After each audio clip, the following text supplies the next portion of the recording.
Selamat datang di channel Pemuja Malam. Jangan lupa like, share, and subscribe ya. Terima kasih.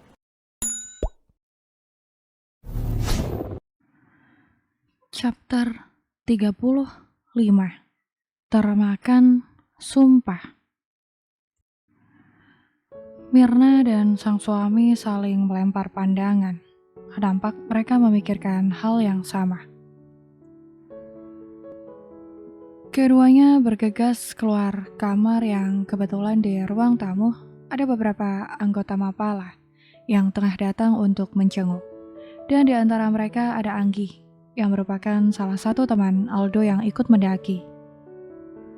Panggil Mirna ke arah gadis yang tengah duduk di sofa ruang tamu. Anggi beranjak dari posisi duduknya dan bersegera mendekat ke arah Mirna. Iya tante, ada apa? Tolong hubungi semua temanmu yang pada saat itu ikut mendaki di Gunung Selamet. Minta mereka datang ke mari sekarang juga. Anggi cukup mengerti dengan apa yang diminta oleh Mirna. Dan ia pun menghubungi Sally yang ia yakini bisa turut membawa Banyu untuk datang kemari. Sedangkan Mirna dan suami mereka kembali lagi ke dalam kamar untuk berbincang dengan Mbah Sutaji. Jadi, apakah setelah teman-teman putra saya ini datang dan kita mengetahui apa yang terjadi, Aldo bisa sembuh seperti sedia kala, Mbah? Meskipun ada sebentuk rasa pesimis, namun Mirna mencoba untuk tetap optimis. Ia hanya bisa berharap sang putra akan sembuh seperti sedia kala. Lagi-lagi Mbah Sutaji hanya bisa membuang nafas kasar. Hal seperti inilah yang terlampau berat untuk ia ungkapkan. Namun bagaimanapun juga, ia harus tetap mengutarakan. Aku tidak bisa menjanjikan apapun karena semua tetap kembali kepada Tuhan yang menggenggam seluruh kehidupan di dunia. Namun, jika memang raga putramu ini tidak bisa bertahan, setidaknya ia bisa meminta maaf terhadap seseorang yang mungkin secara tidak langsung juga sudah ia buat celaka. Dan semoga orang ini bisa memaafkan semua kesalahan putramu, sehingga bisa meringankan apa yang saat ini tengah membelenggunya. Bibir Mirna bergetar dengan jantung yang berdegup kencang. Tubuhnya seakan melemah tiada berdaya. Ia benar-benar prihatin dengan apa yang dialami oleh putranya ini. Wanita paruh baya itu pun hanya bisa menatap Ibah, sosok manusia yang mungkin tinggal menunggu waktu untuk berpulang ke pangkuhan Tuhan Yang Maha Kuasa ini. Sebenarnya kesalahan apa yang sudah kamu lakukan, Nak? Yang membuat ragamu begitu tersiksa seperti ini? Ucap Mirna masih sambil menatap lekat wajah sang putra. Jantungnya semakin berdenyut nyeri saat melihat nafas Aldo yang sudah terputus-putus. Persis seseorang yang sedang menghadapi kematiannya. Bahkan, tulang pipi putranya ini nampak begitu menonjol, sehingga membuat kesan tua di wajahnya. Sosok sang putra yang sebelumnya begitu gagah dengan tubuh tegap dan berisi, kini benar-benar kurus kering, seakan tidak ada gumpalan daging yang membalutnya. Tante, Banyu dan Sally sudah tiba. Pekikan suara Anggi membuyarkan lamunan Mirna.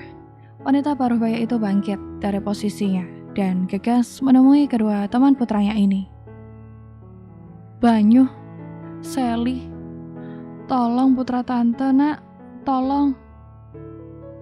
Mirna berlari kecil menghampiri Banyu dan Sally saat masih berada di depan teras. Wanita parubaya itu tanpa basa-basi memeluk tubuh Banyu dan Sally. Bahkan ia menangis di sana. Hal itulah yang membuat sepasang sahabat itu kebingungan. Apa maksud ucapan wanita parubaya ini? Tante, ada apa? Mengapa Tante meminta tolong kepada kami? Ujar Banyu dengan keringetan di dahinya. Mirna melerai pelukannya dan menatap lekat wajah dua sosok yang berada di hadapannya ini. Aldo, nak, Aldo kritis. Lalu apa hubungannya dengan kami, Tante? Sambung Sally yang juga turut kebingungan. Tak ingin lagi membuang banyak waktu, Mirna memandu Banyu dan Sally untuk masuk ke dalam kamar di mana Aldo terbaring. Banyu dibuat terperangah dengan kondisi lelaki yang saat ini terbaring di atas ranjang, yang seperti mayat hidup. Ia tidak bergerak sama sekali, hanya manik matanya yang bergerak ke sana kemari. Entah apa yang ia cari. Banyu hampir saja muntah saat perutnya tiba-tiba mual karena Banyu menyengat yang sepertinya keluar dari luka-luka di sekujur tubuhnya. Namun sekuat tenaga ia menahan, khawatir jika sampai menyinggung perasaan keluarga Aldo. Mbah Sutaji yang melihat kedatangan Banyu langsung merapatkan tubuhnya ke arah Banyu. Laki berusia senja itu berbisik lirih di telinga Banyu. Tolong berikan maafmu untuk Aldo. Dengan begitu, Aldo bisa terbebas dari siksa yang membelenggunya. Belum usai dengan keterkejutannya karena melihat kondisi Aldo yang seperti mayat hidup, kini Banyu dibuat terkejut dengan ucapan Mbah Sutaji. Maksud Mbah apa? Saya merasa Aldo tidak pernah melakukan kesalahan terhadap saya. Mbah Sutaji hanya tersenyum tipis yang membuat Banyu justru semakin kebingungan. Aldo lah yang membuatmu terperangkap di dimensi lain. Banyu semakin dibuat terkejut. Jadi, Aldo lah yang meletakkan batu biru itu ke dalam saku celana saya. Dan itu artinya Aldo termakan sumpahnya sendiri karena mengaku bahwa bukan ia yang melakukan itu. Mbah Sutaji menganggukkan kepala. Iya, dia pernah bersumpah badannya akan gatal-gatal bukan jika sampai ia melakukannya. Betul Mbah, Aldo pernah mengucapkan sumpah itu. Jadi sekarang apa yang bisa saya lakukan? Tidak banyak yang bisa kita lakukan selain memintamu untuk memaafkan apa yang telah diperbuat oleh Aldo, nak. Saat ini ia hanya membutuhkan kata maaf yang tulus dari dalam hatimu. Mendengar ucapan Mbah Sutaji membuat hati Mirna semakin teriris perih. Ia merasa sudah tidak ada lagi harapan untuk kesembuhan sang putra. Bahkan bisa jadi ini merupakan detik-detik terakhirnya hidup di dunia. Mirna mendekat ke arah Banyu dan bersimpuh di kaki pemuda itu. Maafkan atas semua kesalahan yang pernah Ado lakukan kepadamu, nak. Atas nama wanita yang telah mengandung dan melahirkan Aldo, Tante meminta kerelaanmu untuk memaafkan Aldo. Tolong maafkan ia, nak. Maafkan. Tangisan ibunda Aldo inilah yang terasa begitu perih di telinga Banyu. Ia membungkukkan badannya, memegang bahu Mirna, dan membantunya untuk kembali berdiri. Tante tidak perlu bersimpuh seperti ini. Saya sudah memaafkan semua kesalahan Aldo, Tan. Saya sudah ikhlas memaafkannya. Banyu menuntun Mirna untuk duduk di sebuah kursi plastik yang berada di kamar ini. Kemudian Banyu mengayunkan tungkai kakinya menuju ke arah Aldo yang tengah berbaring dan ia daratkan bokongnya di tepian ranjang. Ia tatap lekat wajah Aldo dari tempatnya terduduk. Dengan menahan segala rasa yang bercampur aduk di dalam dada, Banyu meraih telapak tangan Aldo yang sudah dipenuhi dengan luka itu. Ia harus berhati-hati, khawatir jika Aldo kesakitan karena dipegang olehnya. Al, aku sudah ikhlas memaafkanmu. Jika karena hal itu yang membuatmu tersiksa, kini aku sudah melepaskan belenggu itu dengan memaafkanmu. Jika saat ini kamu ingin kembali menghadap Tuhan, kembalilah dengan tenang. Aku sudah memaafkanmu.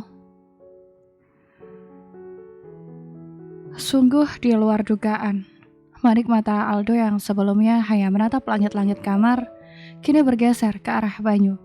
Hingga kini, netra kedua lelaki itu saling beradu dan mengunci. Maafkan aku. Hanya kata itulah yang mampu diucapkan oleh Aldo. Setelah 1 minggu, ia hanya seperti mayat hidup. Kata-kata yang keluar dari bibir Aldo diiringi dengan lelehan bulir bening yang keluar dari sudut matanya. Aku sudah memaafkanmu, Al.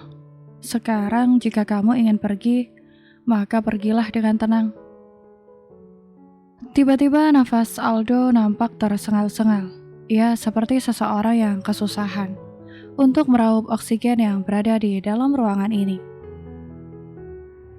Manik matanya kembali melihat langit-langit kamar. Dengan nafas yang sudah semakin berat, Mirna hanya bisa menangis tergugu saat melihat sang putra yang tengah menghadapi kedatangan malaikat mautnya ini. Tak selang lama terdengar bunyi seseorang yang tengah cegukan dan dibarengi dengan berhentinya detak jantung Aldo. Dan tertutupnya kedua bola matanya.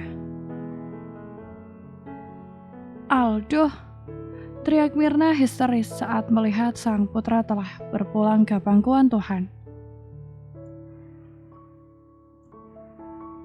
Banyu berjalan gontai saat melintas di teras rumah. Tubuhnya terasa begitu pegal dan lelah tiada terkira. Karena baru saja ia selesai mengantarkan Aldo ke tempat peristirahatannya yang terakhir. Iya, Aldo telah berpulang ke pangkuan Tuhan Yang Maha Kuasa. Apa yang menimpa Aldo benar-benar menjadi pelajaran berharga untuknya. Di mana sebagai manusia tidak diperkenankan untuk bermain dengan sumpah. Terlebih jika itu untuk menutupi kebohongan yang telah dilakukan.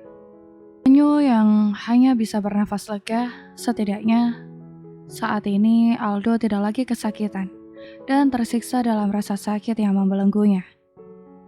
Masuk ke area ruang tamu, Banyu dibuat terkejut dengan sayup-sayup suara seseorang yang tengah menangis. Sumber suara itu berasal dari ruang tengah. Dan gegas ia mengambil langkah kaki lebar untuk bisa menjangkau ruangan itu. Baru beberapa langkah, ia berhenti. Ia yang sebelumnya bermaksud ingin bergabung dengan sang mama dan Filia, tiba-tiba ia urungkan niatnya. Ia memilih untuk berhenti di ruang tamu, sambil menguping pembicaraan dua orang wanita itu. Ia ingin tahu drama apa lagi yang sedang dimainkan oleh Filia di hadapan sang mama. Namun hatinya benar-benar terasa tidak begitu mengenakan. Ia yakin bahwa akan ada sesuatu yang dilakukan oleh Filia, dan mungkin nantinya akan menimbulkan kekacauan ataupun kesalahpahaman. Dengan seksama ia mendengarkan apa yang dibicarakan oleh Filia. Banyu benar-benar jahat, Tan. Dia tega melakukan ini semua kepada Filia. Banyu ingin putus dari Filia, Tan. Filia mencurahkan segala isi hatinya